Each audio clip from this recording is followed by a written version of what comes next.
제 설교를 우리 교인도 듣지만 저희 가족들, 저희 원가족이죠.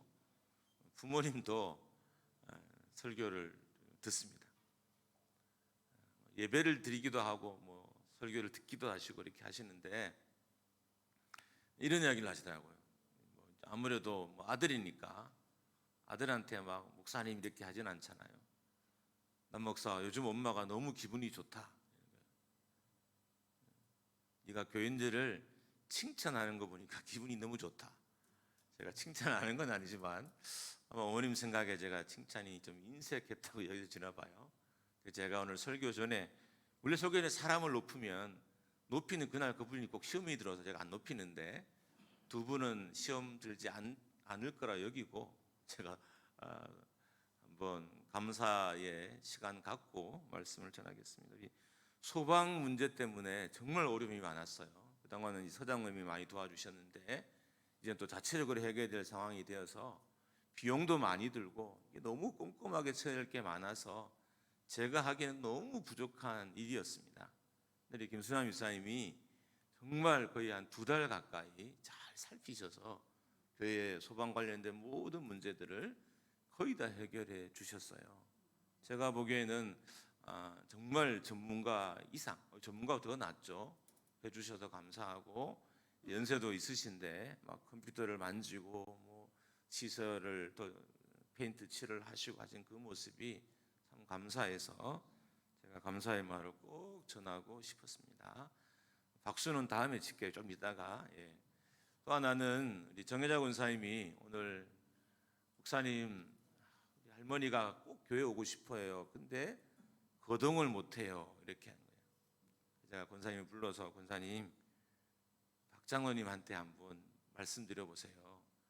우리 박장로님이 2명이라 알아서 상상하십시오. 그래서 말씀드리시오 그랬더니 안 그래도 여쭈었더니 기쁘게 모셔오겠다고 해서 오늘 모셔오셨어요. 연세가 많으신 분인데 오늘 예수 믿고 구원받는 역사가 일어나기를 주님의 이름으로 축복합니다. 이곳 외에 여러 곳에서 섬긴 성도들이 참 많았는데 박수로 우리 감사하다고 한번 감사하겠습니다. 감사합니다.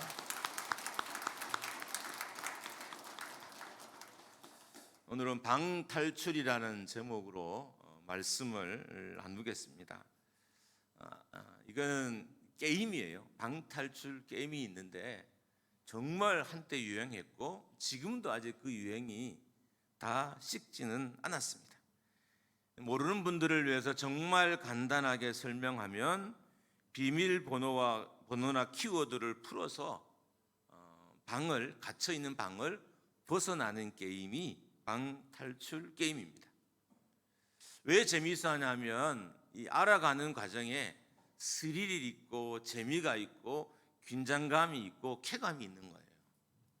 그래서 많은 젊은이들이 이 게임에 빠져서 비용이 결코 저렴하지 않음에도 불구하고 이 게임을 한때 크게 즐겼던 시간이 있습니다. 방을 탈출하기 위해서는 수많은 위기와 그리고 함정을 넘어야 됩니다. 실패하면 그 방에 영원히 갇히거나 아니면 괴물의 제물이 되기도 합니다. 길은 분명히 있어요. 그러니까 방탈출 게임이죠. 탈출구가 있으니까 게임을 하는 거예요. 그것을 찾는 거예요. 모든 지식과 그동안의 경험과 노하우를 총동해서 탈출구를 찾고 탈출하는 게임입니다. 때로는 용기 있고 신속한 판단과 동작을 할 수 있는 사람이 있어야 이 방에서, 갇혀있는 방에서 탈출할 수 있습니다. 그렇다면 왜 이 게임이 유행했을까요? 앞에서 잠깐 말씀드렸던 것처럼 문제를 해결하고 단서를 찾는 과정 중에 스릴, 쾌감, 성취감, 만족도가 있는 거예요. 그러니까 세상에 얻지 못하는 이 만족도를 이 게임에서 느끼니까 청년들이, 젊은 아이들이 한참 빠졌던 게임입니다. 물론 방탈출 단서를 찾기 위해서는 엄청난 스트레스가 있어요. 근데 스트레스를 이겨내고 비밀번호나 키워드를 찾아내서 탈출하게 됐을 때의 쾌감은 그 어떤 곳에서 얻는 것보다 더 기뻤기 때문에 많은 청년들, 청소년들, 좀 나이가 든 어른 세대들까지도 이 게임을 즐겼습니다. 그럼 이 게임과 우리의 신앙과의 어떤 연관성이 있을까요? 여러분, 우리가 복음을 전하는 것이 생각보다는 쉬워요. 세상에 뭐 게임이든 뭐든 복음과 견주어 비교할 수 있는 내용이 고스란히 다 들어있어요. 이 방탈출 게임에도 이 게임을 통해서도 사람들에게 복음을 소개할 수 있습니다. 요새는 사람들은 자신의 인생의 해법을 찾기 원한다는 겁니다. 그리고 그 해법을 찾았을 때 즐겁고 성취감과 만족감을 느끼게 된다는 거예요. 그리고 왜 이 탈출구를 찾냐 하면, 해법을 찾냐 하면, 해법을 찾고 나면 새로운 길이 열리는 거예요. 마치 방 탈출 게임에서 이 방에서 탈출구를 찾아 나오면 새로운 방이 열리잖아요. 또 그 문제를 해결하면 또 다른 방이 열리고 마지막에는 모든 방에서부터 자유를 얻게 되는 것입니다. 그런데 진정한 인생의 해법, 그런 방을 탈출하는 해법들은 사람들에게 나올 수 있는 지혜예요. 그러나 진정한 인생의 탈출구는 오직 하나님밖에 없다는 것입니다. 이렇게 세상 사람들에 소개하면 돼요. 그럼 얼마든지 기독교 신앙을 세상 사람들에게 전할 수 있습니다. 예수님만이 모든 문제의 열쇠이고 예수님만이 유일한 문이시며 예수님만이 유일한 해결책이라는 거예요. 예수님만이 유일한 창조주이시고 심판자이시고 부활하셔서 죽음을 이기신 분이시라는 거예요. 예수님은 길을 만드시는 분이십니다. 그래서 세상 사람들에게 예수 그리스도를 소개하는 것은 생뚱맞은 일이 아니라는 거예요. 방탈출 게임이 한때 크게 유행했고 많은 사람들이 그를 즐겼다는 것은 그들 마음속에 해법을 찾고자 하는 심리가 있다는 거예요. 해결점을 찾고자 하는 마음맥이 있다는 거예요. 인생의 문제를 해결하고 싶은 것을 이 방탈출 게임을 통해서 대리만족을 느꼈던 거예요. 그러니까 진짜 해법인 예수 그리스도를 소개하는 것은 생뚱맞은 일이 아니라는 거예요. 너무 필요한, 너무 반드시 해야 될 일이라는 겁니다. 사람들은 복음에 대한 자신감이 없어요. 과연 이게 사람들에게 맞을까? 예수를 믿으십시오. 예수님은 길입니다. 예수님은 문입니다. 예수님은 열쇠입니다라고 소개하는 것이 과연 맞느냐에 대한 고민이 있어요. 안 맞을 거라는 거예요. 세상 사람들의 상황과 복음은 맞지 않을 거라 생각해요. 그래서 복음을 전하지 못하는 거예요. 근데 방탈출 게임만 봐도 아니란 걸 금방 알 수 있잖아요. 사람들은 해법을 찾아요. 길을 찾아요. 문제를 해결하고 싶어 해요. 인생의 고민을 풀고 싶어요. 근데 그 고민의 해결자를 우리는 가지고 있잖아요. 우리는 이미 알잖아요. 그렇기 때문에 이 예수님을 소개하는 것은, 불신자에게 소개하는 것은 낯선 상황이 아니고 불필요한 것이 아니고 반드시 해야 될 일, 꼭 해야 될 일이라는 것입니다. 우리는 이렇게 생각합니다. 직장에서 예수 교회 다니자, 예수님 믿자라고 소개하면 민폐라고 생각해요. 사람들은 그렇게 봐요. 근데 아니라는 거예요.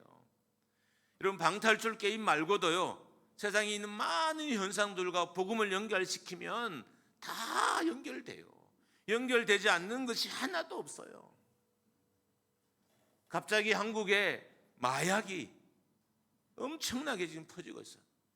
1차적으로는 유학을 갔다 온 학생들에 의해서, 2차적으로는 그들이 또 온라인상의 판매상이 되어서, 3차적으로는 어떤 검은 돈을 노리는 집단들이 등등 지금 한국에 엄청난 마약이 퍼지고 있어요. 심각할 정도로.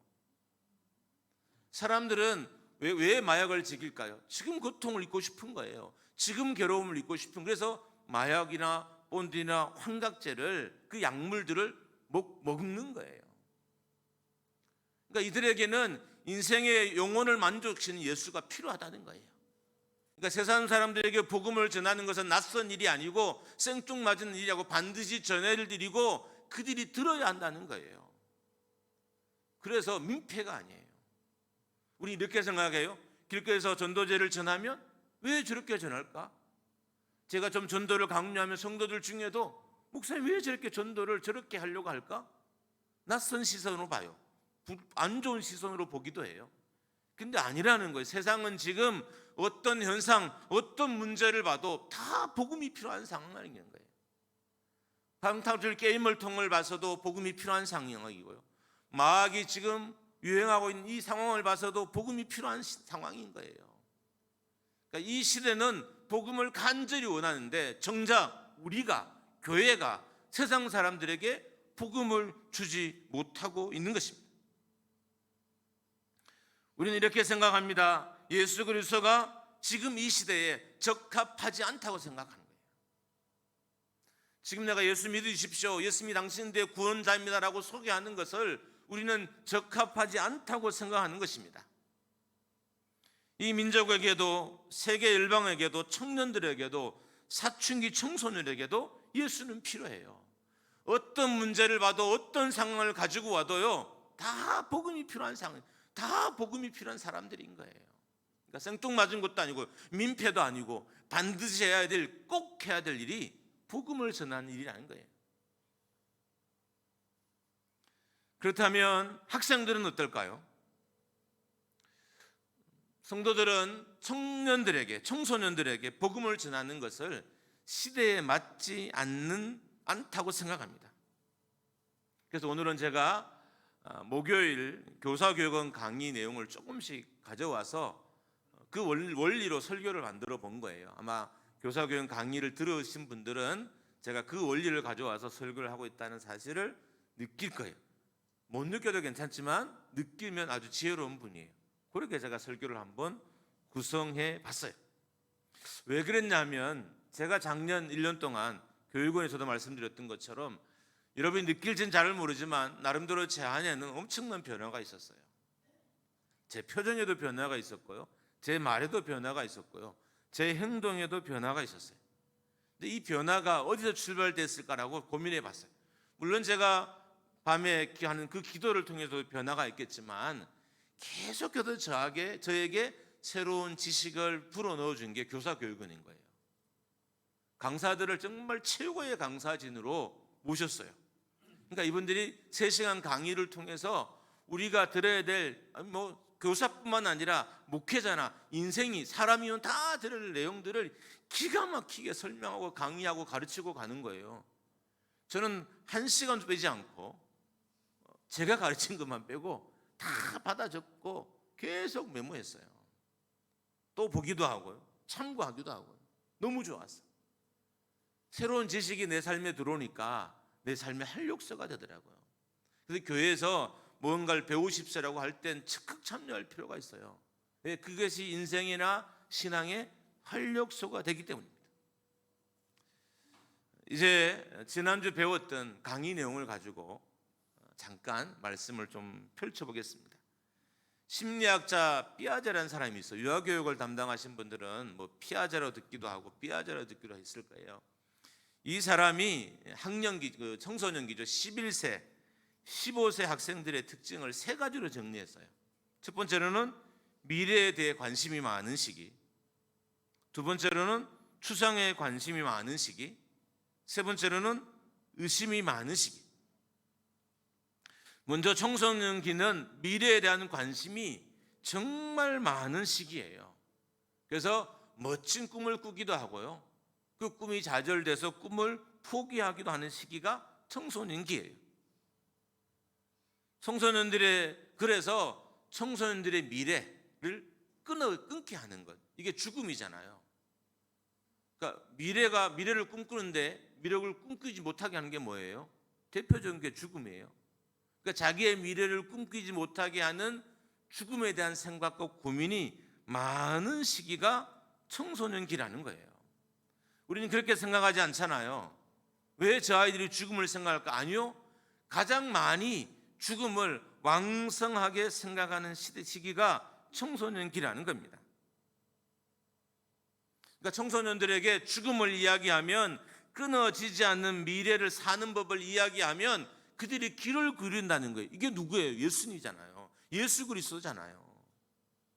그러니까 청소년에게 복음을 전하는 것은 생뚱맞은 것이 아니라 꼭 해야 될, 반드시 해야 될 일이라는 거예요. 그리스도의 죽음을 전하고 그리스도의 부활을 전하는 것은 불편한 접근이 아니라 그들의 관심사를 제대로 알고 접근하고 있다는 것입니다. 왜냐하면 죽음과 부활을 기독교처럼 이렇게 자세하게 그리고 명확하게 전하는 종교는 없어요. 그렇기 때문에 청소년들에게 예수 그리스도의 죽음과 부활을 전하는 것은 좋은 전도법인 거예요. 그들의 관심사가 거기에 있기 때문인 겁니다. 두 번째로 청소년기는 추상에 대한, 보이지 않는 것에 대한 관심이 많은 시기입니다. 눈에 보이지 않는 것들에 대한 관심사가 엄청나게 많아요. 그렇기 때문에 눈에 보이지 않는 믿음의 세계를 그들에게 전하는 것은 그들의 발달 과정에 꼭 필요한 일이라는 거예요.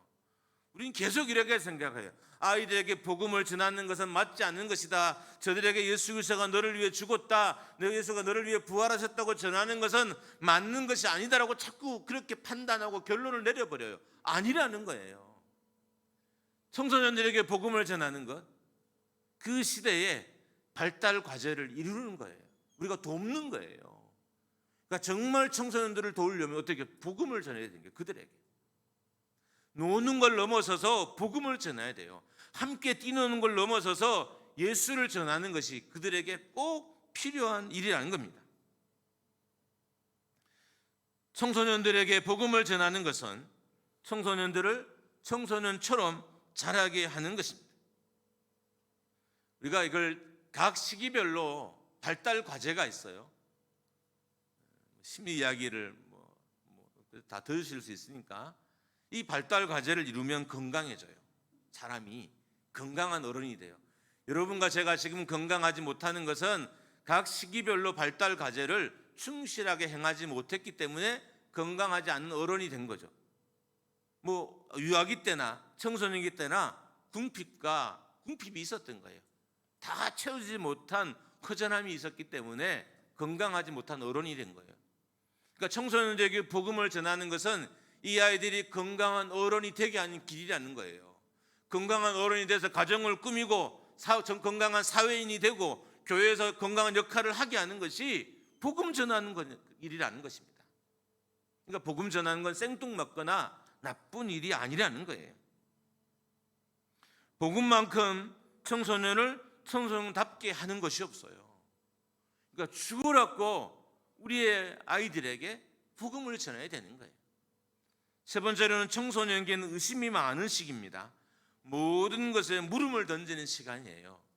눈에 보이는 것조차도 물음을 던지는데 눈에 보이지 않는 것은 당연히 물음을 던지겠죠. 그래서 이 아이들의 물음에 다 답하기가 어려워요. 너무 물음이 많아서.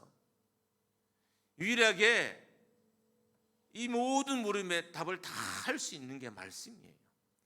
죽음에 대해서 답을 내주잖아요. 영생에 대해서 답을 주잖아요. 인생에 대해서 답을 주잖아요. 모든 답을 주는 것이 복음이에요. 그러니까 의심이 많은, 물음표가 많은 청소년들에게 복음을 전하는 것은 꼭 해야 될, 반드시 해야 될 일이라는 거예요. 인류의 시작에 대해서, 창조에 대해서, 인류의 멸망에 대해서, 인류의 마지막에 대해서, 죽음에 대해서 이렇게 명확하게 가르친 종교가 없어요.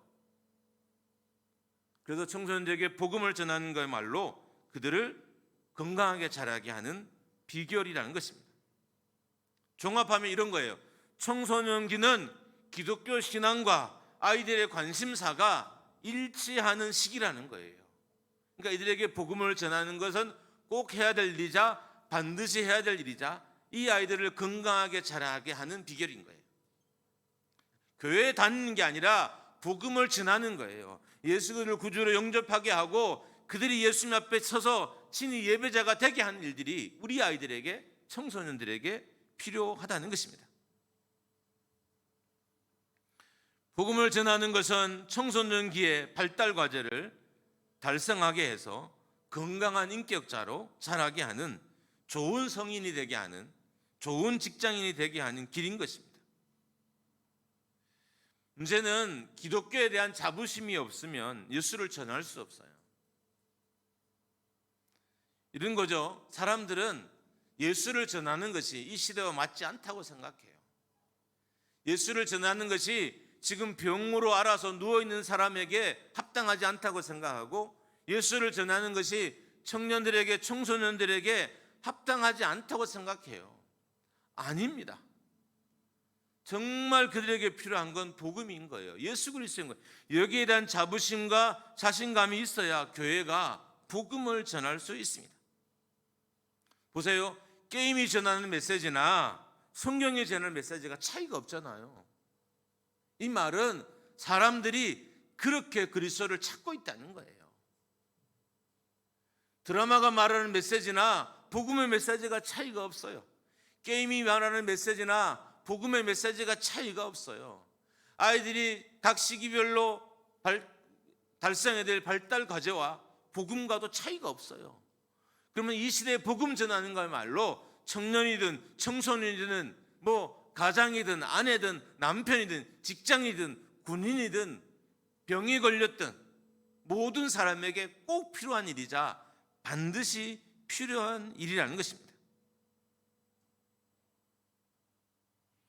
청소년들의 발달에 가장 필요한 것을 채워줄 수 있는 것이 교회예요. 우리 이렇게 생각해요. 교회는 우리 아이들에게 줄 수 있는 것이 없다 이렇게 생각해요. 아니요. 지금 교회가 우리 아이들에게 최고를 주고 있어요. 근데 문제는 우리가 자부심이 없는 거예요.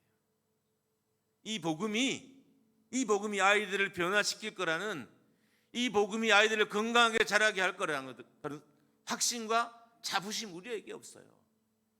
내가 믿는 예수 그리스도가 이 복음을 듣는 가정을 변화시키고 이 복음을 듣는 병자들을 낫게 할 것이며 이 복음을 듣는 연약한 사람들을 힘있게 할 이 자신감, 자부심 우리에게 없어요. 그래서 복음을 전하지 못하는 것입니다. 예수 그리스도를 믿는 부모들 중에도 신앙은 자유라고 말하는 사람이 있어요. 이런 거죠. 저는 신앙 강요하지 않아요.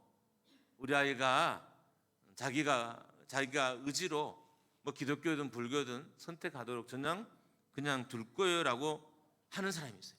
진짜 멋진 부모처럼 보이죠.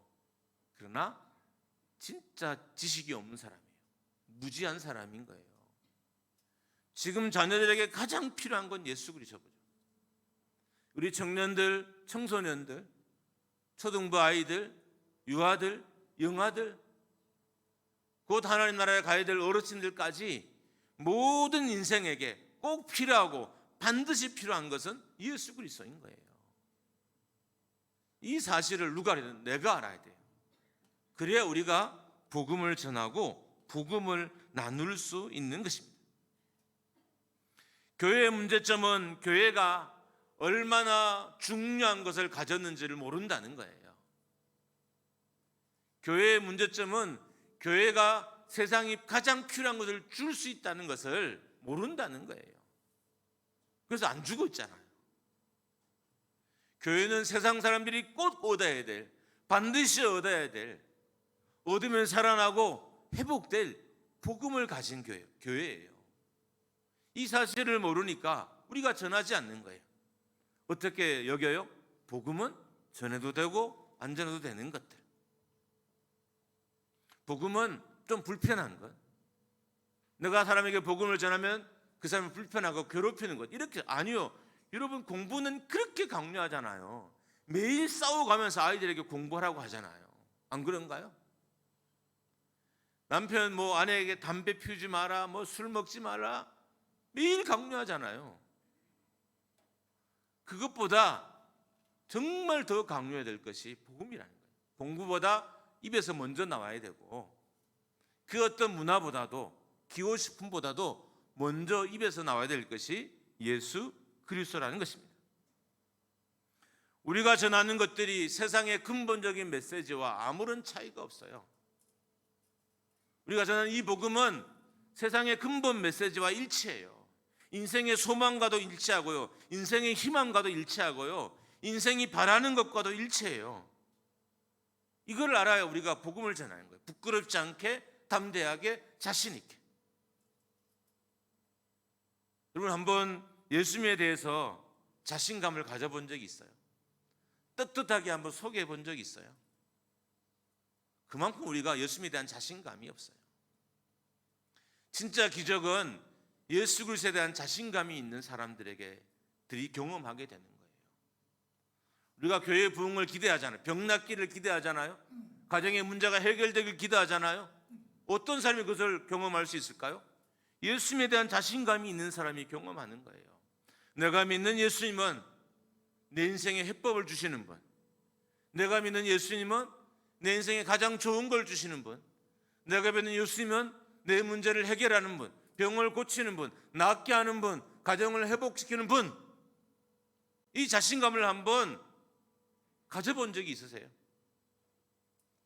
이 자신감이 없으니까 자녀에게 복음을 전하는 것은 불편한 것이 되고, 이웃에게 복음 전하는 것도 불편한 것이 되고, 자신감도 없어져요.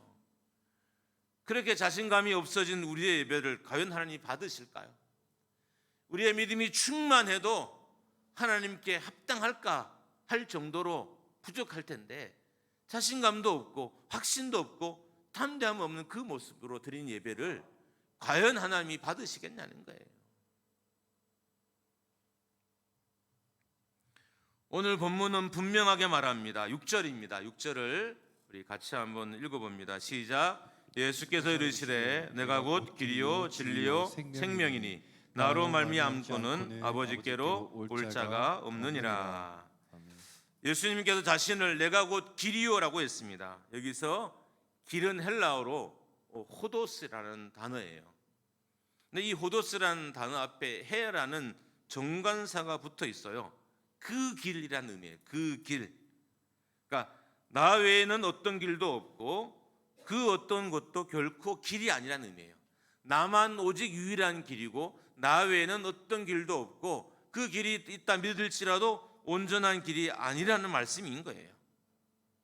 그 뒤에 나오는 진리와 생명이라는 단어 앞에도 동일하게 정관사가 붙어 있어요. 유일한 진리, 유일한 생명이라는 의미예요. 그러니까 예수님은 유일하다는 거죠. 유일한 길이요, 유일한 진리요, 유일한 생명이라는 것입니다. 예수님의 길이라는 것은 모든 것의 길이라는 거예요. 한두 공간의 길을 의미하는 것이 아니라 모든 것의 길, 인생의 모든 해법이라는 거예요.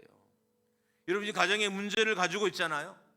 그 문제 때문에 눈물 흘리기도 하고요, 가슴 아파 통곡하기도 하고요, 매일 근심에 쌓이기도 해요. 그 모든 문제를 해결하는 길이 예수 그리스도라고 지금 우리에게 소개하고 있는 것입니다. 예수님은 행복의 길입니다.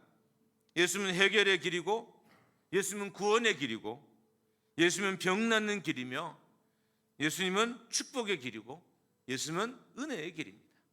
할렐루야. 다시 한번 내가 문장을 반복할 텐데요, 정말 자신감 있게 그냥 과연 그럴까 의심하는 게 아니라 저는 진짜 100% 믿습니다. 아니, 하나님 저는 120%, 200% 믿습니다 라는 이런 마음으로 아멘을 한번 해보시기 바랍니다. 예수님은 행복의 길입니다. 예수님은 해결의 길입니다. 예수님은 구원의 길입니다. 예수님은 병 낫는 길입니다. 예수님은 축복의 길입니다. 예수님은 행복의 길입니다. 할렐루야. 이보다 더 완전한 길을 찾을 수 없다는 거예요. 누구 외에? 예수님 외에. 그래서 그 길, 유일한 길, 다른 길이 없는 길이라고 소개하고 있는 것입니다. 예수님의 길이라는 것은 가정의 길이고, 회사의 길이고, 교회의 길이라는 거예요.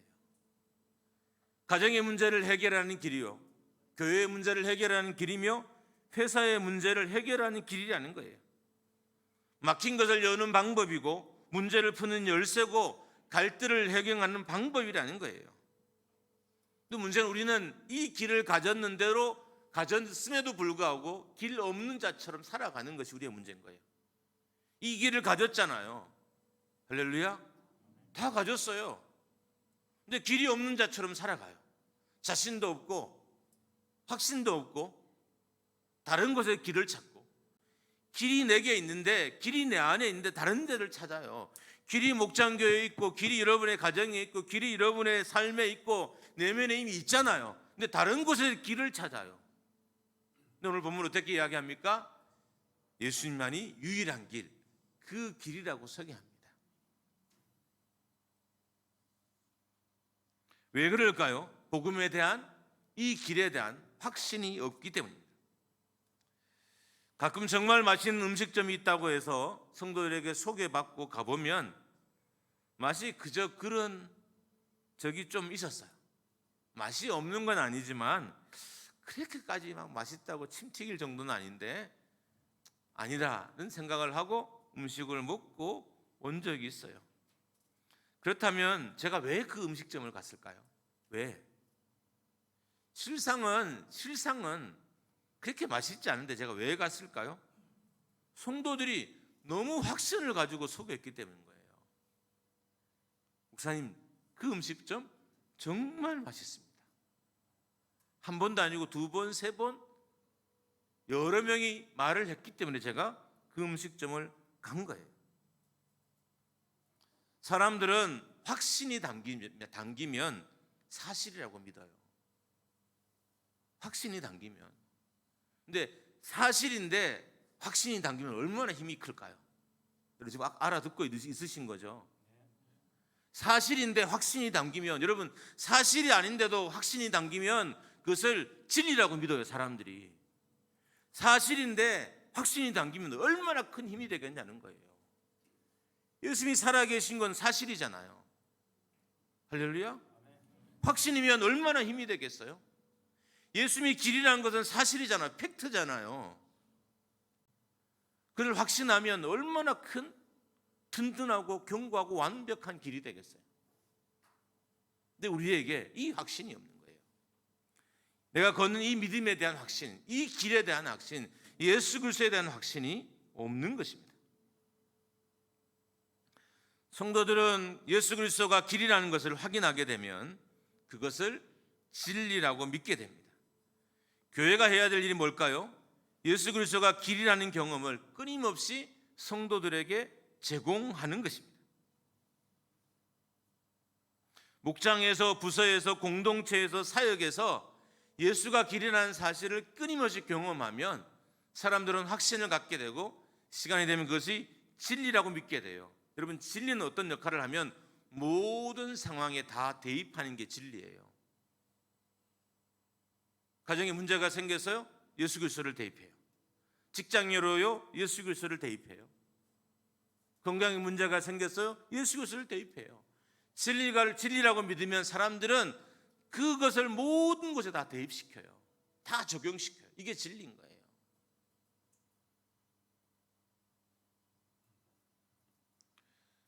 마태복음 24장 9절입니다. 우리 같이 한번 읽어보겠습니다. 시작. 그때 사람들이 너희를 환난에 넘겨주겠으며 너희를 죽이리니 너희가 내 이름 때문에 모든 민족에게 미움을 받으리라. 여러분, 우리가 하나 알아야 될 것이 있는데, 이 복음 전하는 것은 큰 어려움이라는 거예요. 그러니까 이 어려움은 끝까지 우리를 괴롭힐 거라는 거예요. 그러니까 마지막 때가 다가올수록 교회는 세상으로부터 더 많은 미움과 욕을 먹게 된다는 거예요. 그러니까 의기소침한 거예요. 세상이 욕을 하니까 진리를 가졌는데 의기소침했어요. 세상이 욕을 하니까. 사람들의 평가도 중요하지만 진짜 평가는 하나님인 거잖아요. 전 여러분이 사람의 평가에 기죽지 않았으면 좋겠습니다. 성도로 사는 것에 행복해 하시고 예배드리는 걸 기뻐하시면서 세상 사람들의 말에 기죽지 않고 한번 담대히 살았으면 좋겠어요. 이런 사람들이 복음에 대한 확신이 있으니까 전도하게 되고 영혼을 구원하게 되는 것입니다. 환난에도 넘겨주고 심지어 죽이기도 하고 예수 그리스도의 이름 때문에 모든 민족에게 미움을 받는 일이 일어난다는 거예요. 마지막 때에 그렇게 된다는 거예요. 그러니까 여러분과 제가 복음을 전하다가 어려움 당하는 것은 그냥 있는 일이에요. 누구나 다 있는 일이에요. 저에도 있고 여러분에게도 있는 일이라는 거예요. 심지어 이런 일이 일어난다고 마태복음 24장 10절에도 이야기합니다. 같이 한번 제가 읽습니다. 시작. 그때에 많은 사람이 실족하게 되어 서로 잡아주고 서로 미워하겠으며. 12절입니다. 12절 같이 읽습니다. 시작. 불법이 성함으로 많은 사람의 사랑이 식어지리라. 그러니까 마지막일수록 이런 상황이 더욱 심해질 거라는 거예요. 그러니까 이런 상태에서 이런 세상에 복음을 전하는 건 어려워요. 그래서 복음에 대한 자신이 없으면, 확신이 없으면, 예수 그리스도를 진리로 믿지 못하면 나를 평가하는 사람들에게, 때로 나를 욕하는 사람에게, 나를 박해하는 사람들에게 복음을 전할 수 없어요. 여러분, 초대교회 가운데 왕성한 복음의 역사가 일어난 것은 그들에게 편을 들고 그들을 좋아하는 사람에게는 복음을 전해서가 아니에요. 박해하고 욕하고 핍박하는 사람들에게 또 복음을 전했기 때문에 복음의 역사가 크게 일어났어요. 이렇게 생각하면 내 주변에 복음 전할 사람이 한둘이 아닌 거예요. 우리 이렇게 생각합니다. 마음도 착하고 우리 교회 오면 우리 공동체도 잘 깨지도 않고 우리 교회 오면 뭐 크게 어려움도 없어서 도와줄 일도 많지도 않고 어쨌든 나랑 동력자가 되어서 참 우리 교회 다녔으면 좋겠다. 이런 사람들을 우리가 VIP로 찾잖아요. 별로 없을걸요. 초대교회는 박해자들이 전도 대상자였어요. 욕하는 사람들이 전도 대상자였어요. 그렇기 때문에 그 많은 사람들이 하나님께로 돌아올 수 있었던 것입니다. 여러분, 이런 영적인 상태, 교회의 상태에서 복음 전하기란 아주 어렵습니다. 그렇지만 우리가 마태복음 28장 20절 말씀을 의지해서 복음을 전해야 됩니다. 같이 한번 읽습니다. 시작. 내가 너희에게 분부한 모든 것을 가르쳐 지키게 하라. 볼지어다 내가 세상 끝날까지 너희와 항상 함께 있으리라 하시니라. 아멘. 사람들은 분명하고 선명한 길을 찾기 원합니다. 성경은 분명히 말해요. 예수가 길이라고, 유일한 길이라고, 한 길밖에 없다고 우리에게 전합니다. 예수 그리스도가 아니면 하나님께로 올 자가 없다고 분명히 전해요. 여러분, 이 명확한 걸 사람들이 듣고 싶어해요. 여러분과 저도 불확실한 거 들으면 믿음이 안 생기죠. 세상도 똑같아요. 세상 사람도 불확실한 거 들으면 듣고 싶지 않아요. 저 사람이 진짜 듣고 싶은 것은 예수님이 길이라는 확신의 말씀을 듣고 싶은 거예요. 여러분의 입술을 통해서, 여러분의 표정을 통해서, 여러분의 삶을 통해서, 우리 교회를 통해서 예수님이 길이라는 소식을 듣고 싶어 하는 거예요. 이걸 들을 때 복음의 역사들이 그들의 영혼 속에 일어나게 되는 것입니다. 앞에 이야기했던 일을 조금 더 반복합니다. 소방 설치물들을 보면 세 종류가 있어요. 제가 소방법을 안 배웠는데 원래 목사는 정리는 잘하잖아요. 그래서 정리해봤어요. 하나는 화재 시 생존을 위해서 소방 설치물이 필요하고요.